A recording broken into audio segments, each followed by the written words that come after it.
Previously on Carcone Carne. At some point we'll get that new music, which is awesome, long overdue. We need a label. You gotta mix it. We'll get a label though. Either that, we'll put it on our selfie things. It's Carcone Carne. Let's eat in the car. It's Carcone Carne.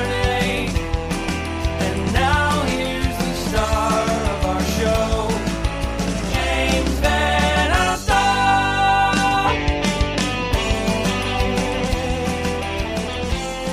We're just past the midway point of dry January, and if you need some inspiration to keep it going, grab yourself a 4-pack of NA beer from Well-Being.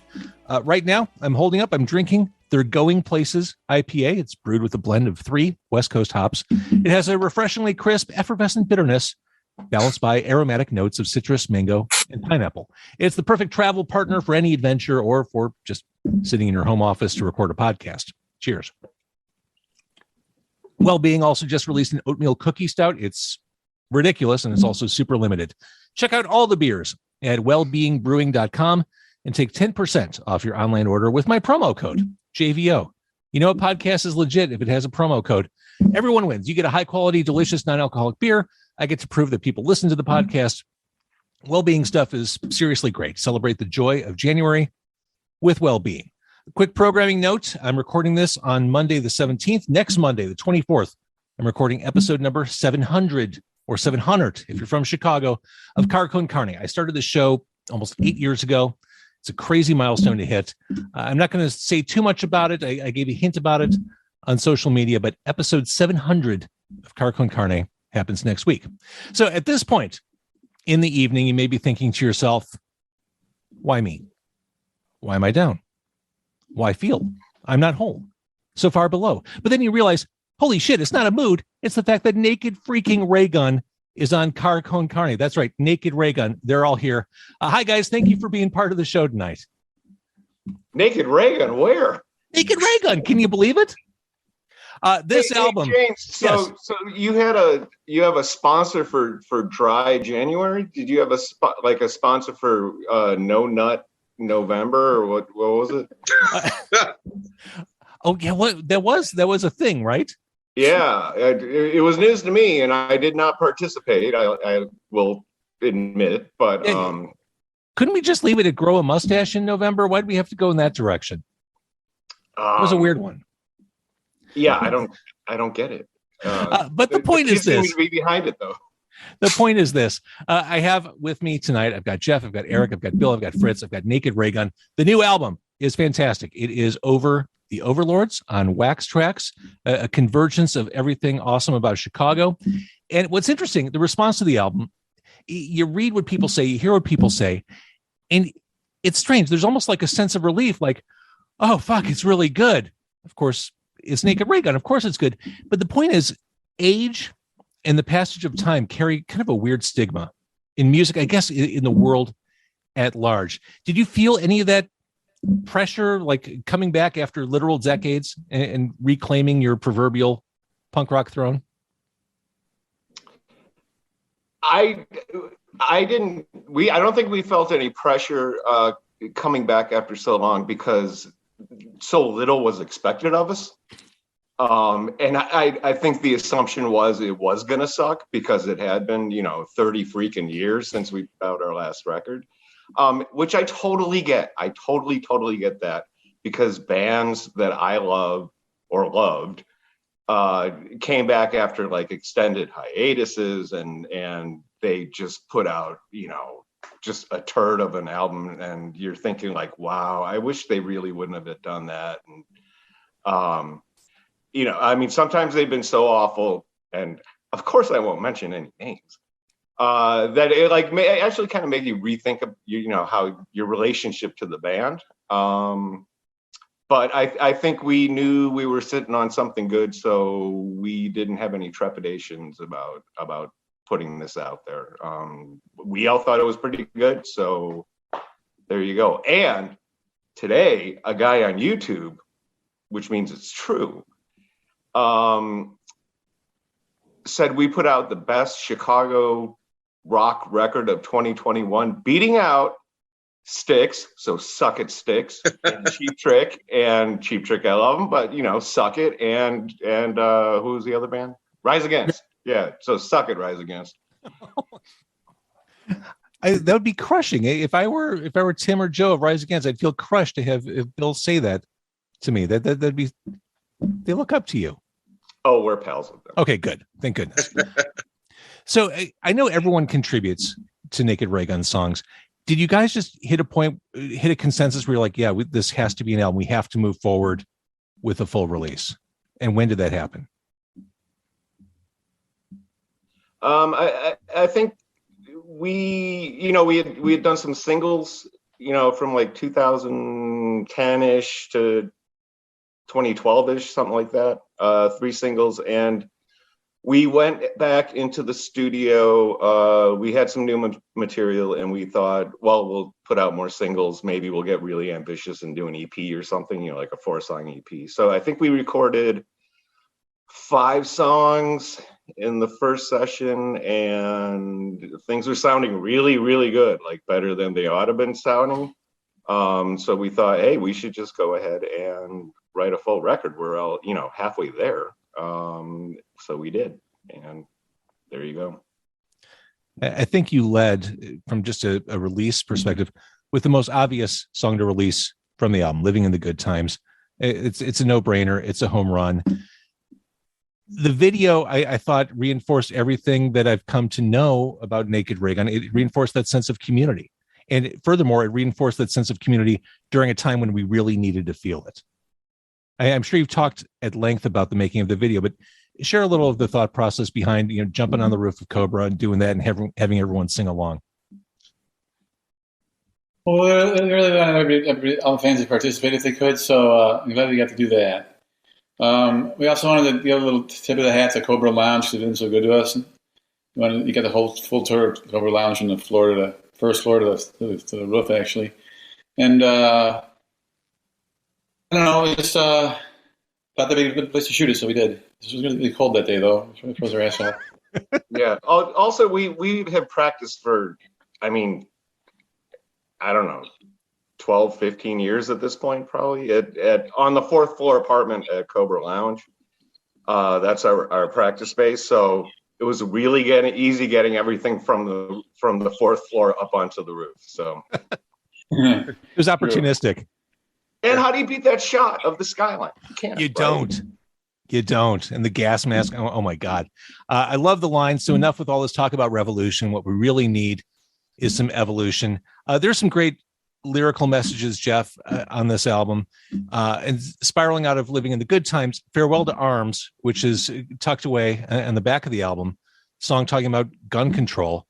Are you surprised? And I ask this because I am, that more bands aren't taking on issues like this. I feel like there's been a lack, a paucity, a dearth of political music over the past few years when I feel like we need to hear it most. Yeah, there's not very many political bands out there anymore. Whatever happened to kill MDC? Millions of Dead Cops? But seriously, yeah, I don't know. I'm pretty strong feeling about guns. I'm really anti-gun, and I live where everybody has a gun. Everybody has more than one gun out here, but we don't have any guns. Yeah, because you're pretty rural. You're in gun country. Yeah, I'm in gun country. Really got it. Everybody's got a gun. He's a country squire. He is a country squire. The brass bands aren't picking up the political thing, though. There's so many sides to take if you want to take them, People rushing the Capitol building and all sorts of crazy shit going on. The timing is right for Naked Raygun to return to our general consciousness. One of my favorite songs, unrelated, on the album is Superheroes. I'm just sitting here whistling Pixies, wondering how it is you could nix me. The reference to the Pixies, they were contemporaries of yours at one point, weren't they? Yeah, they were. Bill wrote that song. He wrote the whole thing. What about the Bill? What about that? Well, I'm just sitting here whistling Dixie is kind of lame compared to I'm just sitting here whistling Pixies. And we're all big Pixies fans. We were, I I think me and Eric went to see him one time way back in the day. You know, I still have a lot of respect for him, no matter who's playing the bass nowadays. So yeah, it was a nice little shout out and a little kind of a happy accident that it actually, you know, Pixies and Nix Me rhyme. They were totally a contemporary of ours. So I remember being in radio stations in colleges, and they had like just left the station. We were coming in the door, and we released the record at the same time they released one of theirs, I think Doolittle maybe, and we were very, very much happening at the same time. And except they became huge on a global scale, and then we just broke up. Right. Well, there's only that. You know, Bill, that's Showbiz 101, man. Leave them wanting more. Take your exit. Wait for the album that's coming out in 2051. That's going to blow your mind, man. Well, nostalgia plays into a lot of people's memories of Naked Raygun, thoughts of Naked Raygun. And to that, and I mentioned the video to Living in the Good Times, the video to Broken Things, not a new song. I mean, certainly one of the less new songs on the album. For the video, you use old band flyers as kind of a backdrop for a lyric video. What do you guys think of when you look back on old flyers? Do you think about the old shows, that moment in time, the you know, DIY pasting together and hanging flyers up on posts and dropping them off at record stores? Where does your sense of nostalgia hit? I think about all those things. Yeah, think about how sometimes the prices on a poster. You know how much it is to get in. Usually it's $5. Isn't that pretty? $5? What do you think? I won the lotto? Isn't that pretty incredible? How about $3? Yeah, $3. $3, $5. You know, I do get a fluttering heart and all nostalgic and weepy-eyed when seeing the old flyers and all that. But man, I tell you, you know, just posting something on Facebook or Instagram is a whole hell of a lot easier, and the graphics are a lot better. So, you know. I think back to all the dark, seedy neighborhoods and joints you used to play back in the day. Everything seems brighter, stacked with high-end condos. I mean, Wrigleyville, for example, unrecognizable from when you guys first started playing it, when you were starting out. Completely different in every way. I ate at a restaurant there. I had bone marrow for dinner. Exactly. And before, there used to be marrow on the curbs and on the street. Right. What was that bar at Armitage and Racine? West End. That used to be a crap neighborhood. Yeah, that's bad. It's scary. I mean, that was like a really dodgy place to go see a show. And I mean, now, right? I mean, when I started going to Chicago, where Shubas is, was really scary, really fucking scary. Yeah, unthinkable now. Now it's like $750,000 single family homes. Right. Totally different. I need to bring up the fact that the album's out on Wax Tracks, because, you know, for me, that kid growing up in the area, discovering Naked Raygun, I was discovering Raygun at the same time I was discovering Wax Tracks and going to the store on Lincoln Avenue. Perceptually, I think I want to believe that Wax Tracks and Raygun kind of ran on parallel tracks back in the day, but was there overlap in artists, contemporaries, fans? Wax Tracks is always a great place to go to find new music. Jim Nash and Danny, his partner in crime, would always play some. When I walked in, they'd always say, "Hey Jeff, you got to listen to this," and they put a new Joy Division song or something really kick ass, and eventually I would buy it. But little known, my brother used to work on the second floor and sell clothes and fanzines, and my sister was the first and for a long time the only employee of the record label. She worked for the record label. She worked in the Wax Tracks building on another floor, but she did that for a long time. She actually in the cover of a Ministry album too. Her face. That's so we had a lot of ties with Wax Tracks. Yeah, and Eric played on the Palehead record. Right. And we I worked at Kinko's. It was right next door to That's Wax right. Tracks. Perfect. I work on the store in Damon. That was And my connection. we used to record at Chicago Tracks, which was kind of the house studio for Al Jorgensen and all his like side projects, which were all on Wax Tracks. So, you know, he was always coming in. Well, and we used his engineer in the studio. He produced our last record, unfortunately, because it sounded really horrible. But yeah, you know, we'd always see Al and all his entourage in the studio, and we'd have to, you know, like put the mirrors back up onto the pick it up off the toilet, put it back on the wall. Yeah, and I don't even think you're talking out of school, Bill, because I mean that was the reputation of Tracks back in the day, Sodom and Gomorrah. Yeah, and then there was us who were just like ordering takeout from Leona's, you know. A lot of takeout. I do miss the Leonas on Sheridan Road. But Jeff, last time I interviewed you was probably a few years ago. You knew that an album was in the works. You knew it was in flux as far as how you'd put it out. The Wax Tracks connection, how did it feel to kind of come to an agreement there? Because to me, it's like two superpowers coming together. It's like Batman and Superman coming together saying, yes, we will fight Lex Luthor together. Well, I knew Julian Nash quite a bit. We ran into her throughout the years.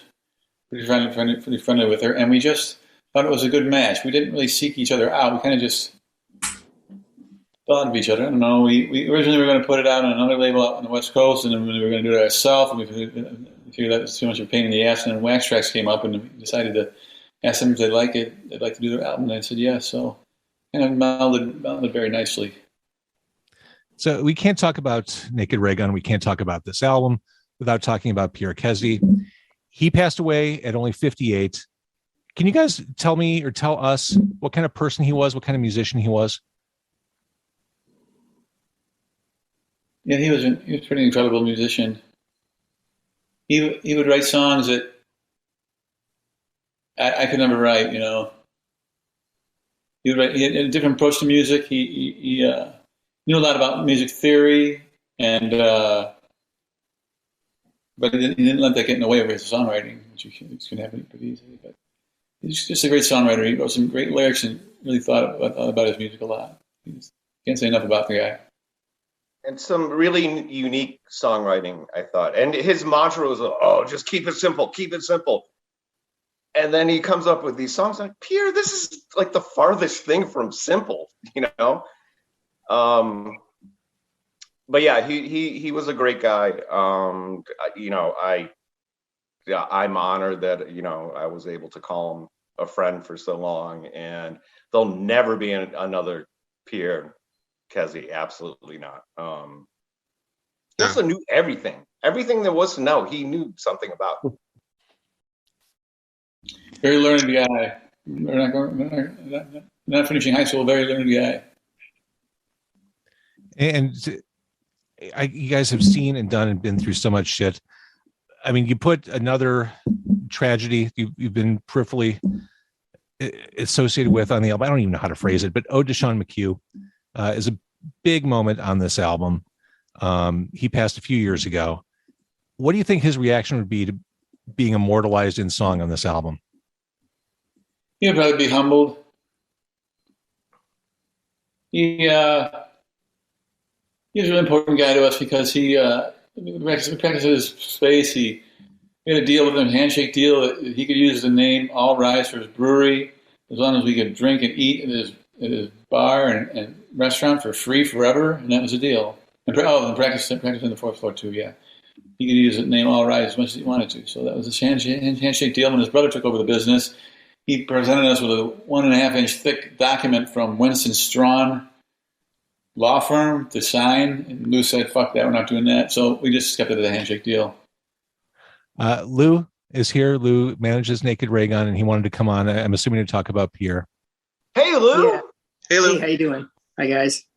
Yeah, actually, James, there's actually 2 points that I think are important to make with regards to the two last things that you talked about, which was A, Pierre Kesdy, and B, Wax Tracks. I think, we'd be remiss if we didn't mention that part of the whole Wax Tracks thing came about actually was when I was talking to Pierre towards the end, the realization came to me that the very first Wax Trax album ever produced was his album, which is Strike Under was Wax Trax like 001. 01. Yep. So with that, that's what kind of spurred the idea and the thought of potentially marrying the two things together. So you have basically Pierre Kesey's first album on Wax Trax and unfortunately his last album on Wax Trax. And Elephant's Graveyard is such a lasting, enduring song from that period. So many great songs. Strike Under has so many great songs. Yep. Such a great song. Well, thank you for that, Lou. I appreciate that.